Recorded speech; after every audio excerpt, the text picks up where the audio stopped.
বিপদে যখন পড়বেন ছেলেও কিন্তু আপনারা চিনবে না, কথা কয় না। ওই দেখতেছেন না, এক ছাগলে কত কি করে এলাইল,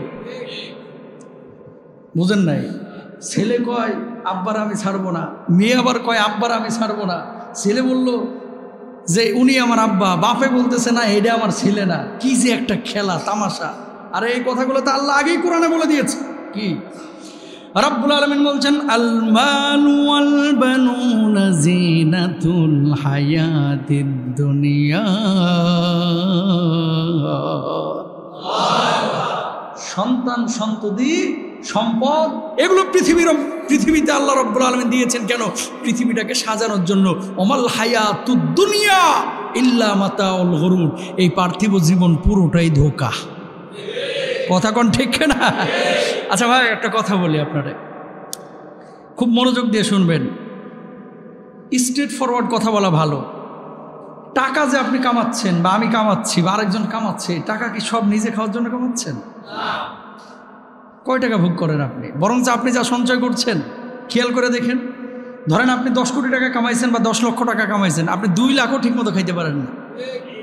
হয় জমে, না হলে ভোগ করে বউ, না হলে ভোগ করে সন্তান, না হলে জামাই, না হলে ভাই, ভাইয়ের বেটা, এইভাবে কোনোভাবে কিন্তু চলে যাচ্ছে। টাকা কামাচ্ছেন আপনি, বাসও খাচ্ছেন আপনি, আর ভোগ করছে আর একজন, ঠিক না? সুতরাং বি কেয়ারফুল প্রিয় ভাইয়ের আমার। জান্নাতি মানুষ যদি হইতে চান, হারাম থেকে দূরে থাকতে হবে। জান্নাতি মানুষ যদি হতে চান, হারামের ধারে কাছেও যাওয়া যাবে। পৃথিবীতে মানুষ তারাই সুখী, অস্থির মানুষ, হতাশা কাজ করছে। হুজুর কোথাও শান্তি পাচ্ছি না, বাড়িতে গেলে বউয়ের সাথে শান্তি নাই, হুজুর অফিসে গেলে কলিগদের সাথে শান্তি নাই, গার্মেন্টসে যাচ্ছি কর্মকর্তাদের সাথে শান্তি নাই, হুজুর ওখানে যাচ্ছি শান্তি পাচ্ছি না। আরে শান্তি পাবেন কোথায়? শান্তির জন্য আসতে হবে কোরআনে, শান্তির জন্য আসতে হবে মসজিদে, ঠিক কিনা? তবেই শান্তি আসবে। এই জন্য প্রিয় ভাইরা আমার, জীবনে কখনো খারাপ কোনো কিছুর দিকে মানসিকতা দিবেন না, অসৎ কোনো কিছু অর্জন করবেন না, সৎ সব সময় সতের সাথে থাকবেন। মনে রাখবেন, অসত্যের দাপট ক্ষণস্থায়ী, সত্যের দাপট চিরস্থায়ী। যখন ধরা শুরু হবে, আপনি পুলিশ কমিশনার ছিলেন নাকি আপনি সচিব ছিলেন কেউ কিন্তু দেখবে না। চারিদিক থেকে বিপদ আসবে, সবাই আপন আপন আপনার পাশ থেকে সরে যাবে, ঠিক কিনা? এই যে সমস্ত লোকগুলো ঘুষের প্রলোভন দেখাইছে, এদের বিপদে কি ঘুষখোরগুলো আসে?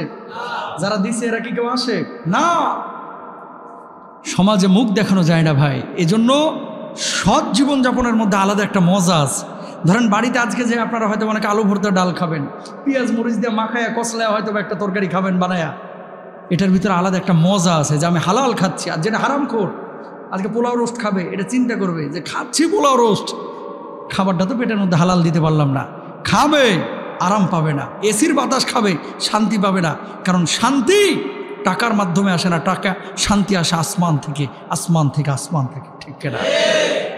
সমর্থক আরেকটি আয়াত আল্লাহ রাব্বুল আলামিন কি বলছেন খেয়াল করেন, ইল্লাল্লাযীনা আমানু ওয়া আমিলুস সালিহাতি ওয়া তাওয়াসাউ বিল হাক্কি ওয়া তাওয়াসাউ বিস সবর। বলুন আল্লাহু আকবার।